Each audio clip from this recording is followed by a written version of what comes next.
Board. Camille Kadoch is here from the Regulatory Assistance Project.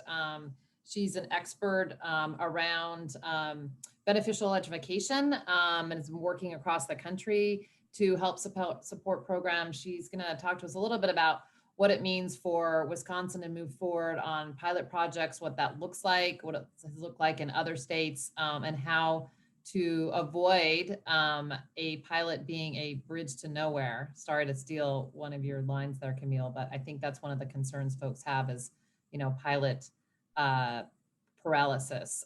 So Camille, great to have you here, and thanks for joining us. Well, thank you, Sue. I'm very pleased to be here. And I am quite pleased.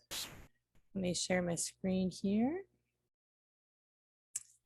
to be talking about this topic in my home state on one of my favorite topics. So I briefly wanted to speak a little bit about RAP. We're the Regulatory Assistance Project. We are a nonpartisan, non-governmental organization. We're philanthropically funded to provide this technical policy expertise to commissions, legislatures, advocates, basically anybody who asks around the US and also around the world. And so with that, I want to talk about some first steps that many states are taking. And want to point to this document, which literally talks about the first steps on transportation electrification. And it kind of puts together some examples from states around the US that talks about what they're doing. And because we have 51 different jurisdictions, counting DC, we have a lot of examples of how states are taking different approaches to this, which is gratifying to see. But in Wisconsin, we're not just taking first steps, we're actually taking next steps, because the commission has hosted that great stakeholder engagement earlier in the state, and the commission has put forth some guidelines, a general framework for the types of pilots that they'd like to see coming up in the future from utilities. And those pilots they want to see some charging rates, EV charging rates, load management, which is crucial, and they want to see ways to decrease EVs and the residential EV charging costs, which are barriers out there. These initial pilots they're inviting want to have a residential customer focus, but they also noted, as many people have noted here today, the crucial importance of equity in this area and access to all. So we don't have communities that are left behind. We need to focus on low income areas. We need to integrate medium and heavy duty fleets and transit so we can realize those benefits and the huge air quality benefits that fleet electrification represents, as well as public charging. So the exciting part that I wanted to remind people about today with electrification is that it's flexible. So unlike traditional load, when you had to charge it when it was pulling from the grid, we can control and move electrified load. And this example is showing controlled water heaters that you can shift off peak into times when you might have abundant renewable energy that might otherwise be wasted. But in any case, controlled water heaters here could also be swapped out for controlled EVs. And it's really important to recognize the flexibility that EVs represent so we can make a more efficient use of our grid. And this has huge cost implications, because here I'm showing rate design on the system peak. If we don't control those EVs or those water heaters or any of this other electrified load, it's going to add to that peak, requiring more generation and then transmission and distribution lines to support it. But because we can shift it, we should shift it off that expensive peak to lower cost times so we can perhaps serve it with renewable energy load and make more efficient use of our system.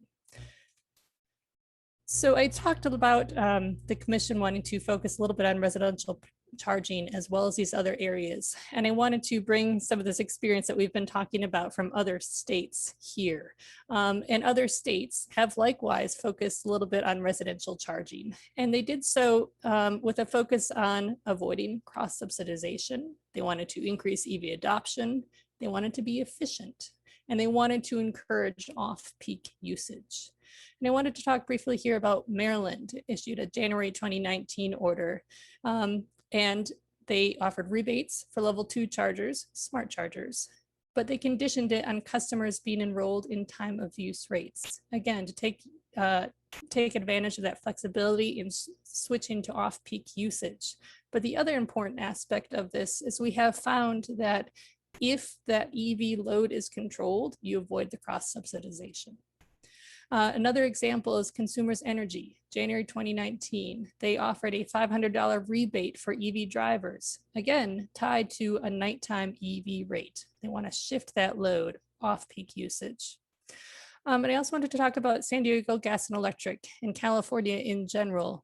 They also offered a rebate for EVSE, but the commission took an approach like I heard Commissioner Volk here talk about, that pilots are a way to try out different things. And the commission in California said, okay, and we're getting all of these EV pilots coming in, so we're going to trial different things. So for some utilities, they allowed utility ownership of certain aspects, or they trialed different aspects of questions they needed to answer across these pilots. And just wanted to bring forth that example as a way to think of pilots and all of the abundant pilots that will hopefully happen in the state to trial and answer different questions in the Wisconsin context.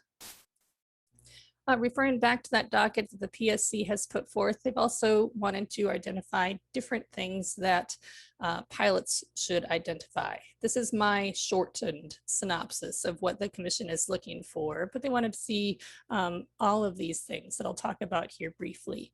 But I'll note that the benefits to participants and ratepayers comes through utility load management and that rate design. Time of use rates are critical to realizing those benefits to participants and ratepayers. But I also want to talk about the goals and assessment, scheduling, and outreach. And as Sue said, I was going to talk about pilots don't have to be a bridge to nowhere. I go around the country talking about this and run into some people who say, I just hate pilots. I don't like them. They don't do anything. And they're correct that a badly designed pilot doesn't do anything, but a well-designed pilot can answer a lot of questions. And that's why we like to do pilots before programs. And that's because they're transitional arrangements. You can do it for a smaller amount of customers. You can do it for a shorter amount of time. You can have a set amount of costs, and you can learn things from these temporary pilot arrangements that are going to be very useful when you turn this into a program. And also key to this, we don't want to just start with these pilots. We want to scale up because we want this to be big in Wisconsin. So pilots are going to come in with goals, which is entirely appropriate. But given the amount of stakeholders, the amount of people that we have on this call here today representing different interests, I also want us to think about when the goals of the utility pilots come in, to think about the other goals that are out there on EVs. Because this area spans beyond the Utility Commission, beyond utilities. This is Department of Transportation. This is multiple other agencies. This is communities across Wisconsin and beyond our state as well. So when you think of the goals of the pilot, it's important to look and think, are these goals consistent or complementary to goals that exist in the state? What other state agencies have? What cities have? And is what is proposed in the utility pilot complementary or filling a need that those other programs are not currently addressing? The commission is also looking for metrics for assessment, which is great because assessment measures our progress. But as I've heard a lot of people mention here today, we need data. The more data we have, the more we're going to learn about what is still a novel thing across the world. And so building in metrics for assessment and just plain old gathering data during these pilots is really crucial, just for the data's sake itself, but then also thinking about in the future, once we learn what this baseline is, this is initial ask for data, it can be a baseline, we might determine where in the future we want to incentivize certain activities, whether it's through utility incentives or other means. And I'm referencing here, there's a docket for Minnesota that Otter Tail had, and the commission articulated quite a broad range of data metrics that they wanted to see in their utility EV pilot. And I'm also putting on the screen here some sample metrics that we did from an EV metrics paper, looking at the types of data that is useful. Just as we learn all of this, the data is extremely helpful to have. I also wanted to talk about the schedule of reporting. The commission wants to see what the reporting schedule is in each pilot. And I wanted to say that it varies across the US, how often these utility pilots have for reporting.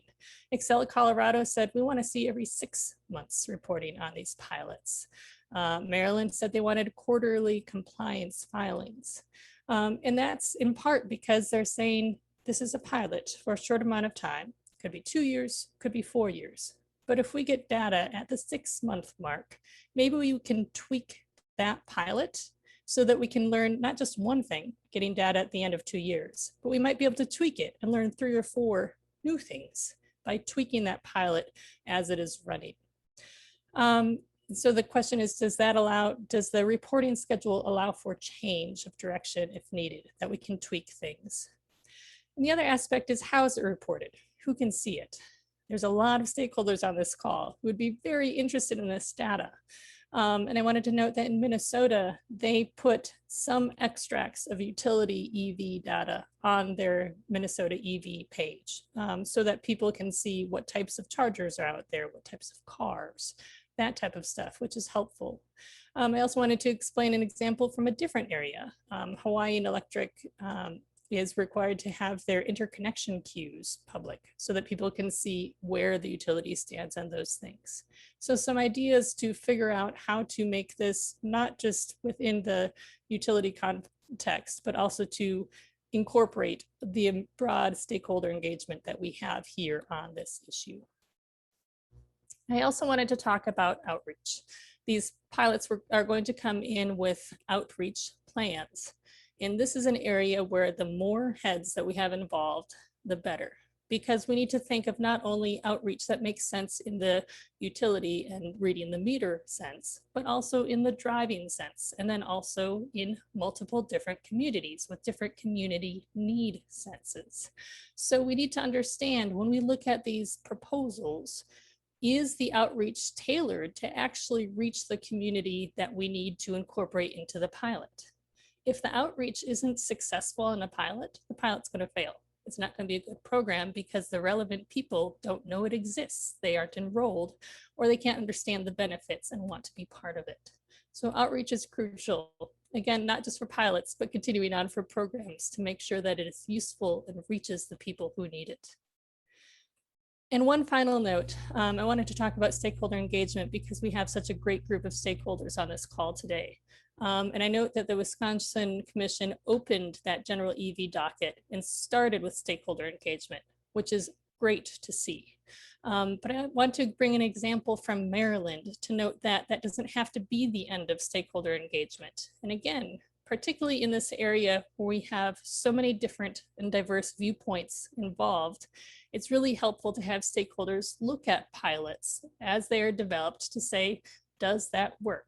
Are we getting the relevant data? Is that outreach tailored correctly? And to get that input so that we know the questions to ask. If you don't have the right people, it's the unknown unknowns as you try to figure out what should be part of a pilot. In Maryland, the PC44 process was started years ago with their power sector transformation process. And they noted that that stakeholder engagement and that stakeholder group was really good. They were on it. They knew what was going on. And so the commission noticed this, and thereafter, as different proceedings have moved on, as they come up with different questions, they kick it first to the stakeholder group to resolve some of these questions. And the stakeholder group is broad. It involves utilities, it involves advocates, it involves, depending on the issue, quite a number of different people. But in this most recent order that came out of this group in December, the stakeholder group proposed 12 recommendations, and the commission adopted 5 of them. So just pointing that out as an example of continued stakeholder engagement as needed. And so I have breezed through quite a few detailed areas here, but I wanted to provide resources, which I'm sure will be available to you as well afterwards, if needed, on more detail on this. Sue. Awesome. Thank you so much, Camille. It's great that you can speak to where Wisconsin is and then, get some ideas for some other states as well. I'm curious if, since you noted like this is not really a first step, but kind of a next step for Wisconsin, like what kind of trajectory do you think, you can envision for the state, as things unfold over the, next couple of years? Is there, just kind of a vision that you might paint for us there? Well, I think it's excellent to hear people from different perspectives here, both the regulatory level, the legislative level, et cetera. And it's been interesting to note across the US, in some areas, it's action in the state is led by the regulatory areas. Some areas, it's the state agencies, some areas, legislature, executive, and it ping pongs back and forth. But I think that I'm really encouraged to see the commission taking some steps here, setting out a path as we're going to learn more about this area and can then also learn more from other states that have taken steps in different areas. As we look at medium and heavy duty electrification, are there similarities? Are there differences? And I'm really encouraged to see cross agency support here today, because this is an area where we talk a lot about beneficial electrification. It crosses all of these areas, and it's best to not be siloed. So to have Department of Transportation, the Utility Commission, all of these different agencies working together to realize the benefits for the state of electrification, and critically transportation electrification, is going to be key to make sure that we have equitable access, we're able to do this and really realize the benefits, air quality, climate, et cetera.